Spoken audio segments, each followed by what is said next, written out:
investigadores de la Universidad Católica realizó un estudio sobre el impacto del cambio climático en las viviendas de algunas regiones del sur de Chile, donde se monitoreó condiciones ambientales al interior y el exterior de estos inmuebles con el fin de actualizar los estándares de eficiencia energética. Queremos analizar los resultados de esta investigación. Para eso estamos ya con el académico de la Universidad Católica que encabezó este estudio, Manuel Carpio. Manuel, muchísimas gracias por acompañarnos. Bienvenidos a Mundo Plus. Muchas gracias.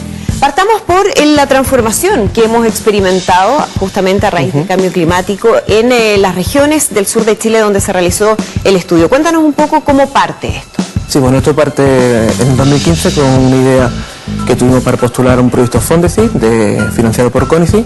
Lo postulamos, lo adjudicamos y ahí empezó toda la investigación.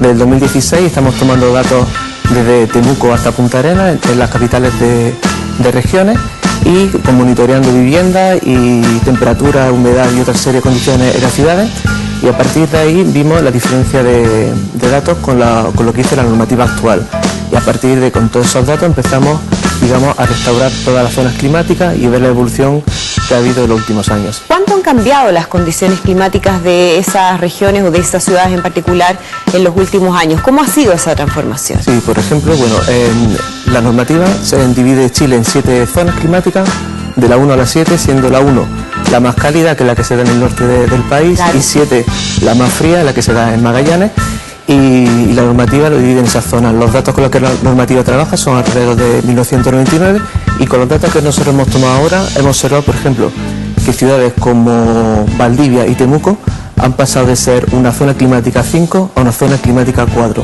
¿Qué quiere decir eso? Pues quiere decir que el clima más cálido está bajando hacia el sur. Ya, o sea, las condiciones van apuntando a un aumento en las temperaturas. Lo que requiere entonces analizar cuáles son las normativas en términos de construcción, que es específicamente lo que ustedes hicieron. Sí. Me imagino que normativas que la verdad es que no se deben actualizar con mucha frecuencia, deben estar algo obsoletas, ¿no? ¿Qué es lo que tenemos en términos de normativa actualmente? Sí, bueno, tenemos la Ordenanza General de Construcción, que lo que le comentaba antes, que separa el país en esas zonas y te da una serie de indicaciones y valores mínimos a la hora de construir, por ejemplo, la envolvente térmica, ¿no? Unos valores de transmitancia térmica, es decir, qué tipo de aislante tenemos que poner.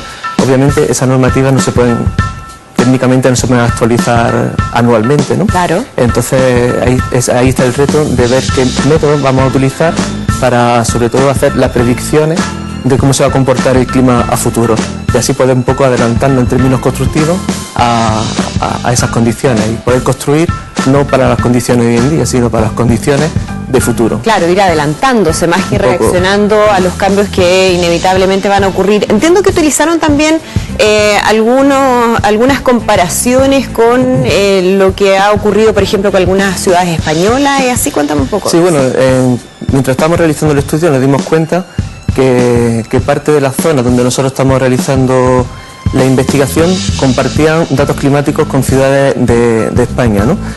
Concretamente del sur de Chile corresponde con muchas ciudades del norte de España que tienen climas similares, y lo que hicimos fue un cruce de simular la vivienda de Chile con la normativa española y con la normativa chilena y ver las diferencias que había en términos normativos. ¿Y ahí es mucho? Bueno, en términos normativos, con la normativa que está actualmente, en España sería el Código Técnico de Edificación, sí se puede decir que la normativa española es un poco más restrictiva y te exige unos valores un poco más altos a la hora de realizar las construcciones. Eso en términos, Manuel, de los materiales que se utilizan, de las técnicas de construcción. Explícanos para quienes no estamos tan internalizados, ¿no?, en esa área. Sí, bueno, lo que utiliza la normativa es un valor de transmitancia térmica que tiene que tener, es decir, la capacidad que tiene del material de dejar o no dejar pasar el calor. No te dice qué material tiene que ser. Nosotros somos libres de usar el material que queramos siempre que cumpla esas condiciones. Y lo que dice la normativa son las condiciones mínimas. De ahí para arriba nosotros podemos utilizar materiales de mejor calidad. Y lo que está comentando es la diferencia, si comparamos la normativa con otra, la normativa que está a día de hoy, sí es cierto que la normativa española tiene unos valores un poco más restrictivos. Ya. Ahora, Uno tendería a pensar, Manuel, que cuando hablamos de aislamiento, hablamos de aislamiento para el frío y para el calor de igual forma. ¿Es así? ¿No es así? Hay que repensar justamente eso, considerando los cambios que va a haber de aumento de temperatura en esas regiones del sur del país. Claro, tenemos que adelantarnos a ese cambio y ver si el cambio es para frío o para calor. Que puede ser que nosotros construyamos una edificación y esté sobredimensionada de aislamiento, o que la diseñemos y esté subdimensionada de aislamiento.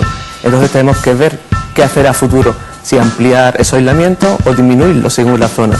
Por ejemplo, si vamos a ir, la tendencia de la zona de estudio es que cada vez van a ser más cálidas, igual tenemos que repensar si el aislamiento que ponemos hoy en día igual está sobredimensionado para futuro, pero eso hay que ver caso a caso. Claro, hay que ir viendo caso a caso. En todo caso, implica transformaciones muy profundas, más estructurales, o son arreglos que quienes viven en estas regiones pueden hacer sin tanta dificultad.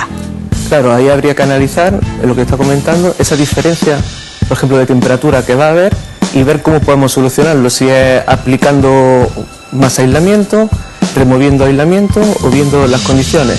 Realmente, si es una intervención en toda una vivienda, normalmente van a ser costes altos. Claro. Bien, pues, Manuel, muy interesante, muchísimas gracias por acompañarnos. Ya, muchas gracias a ustedes. Muy bien.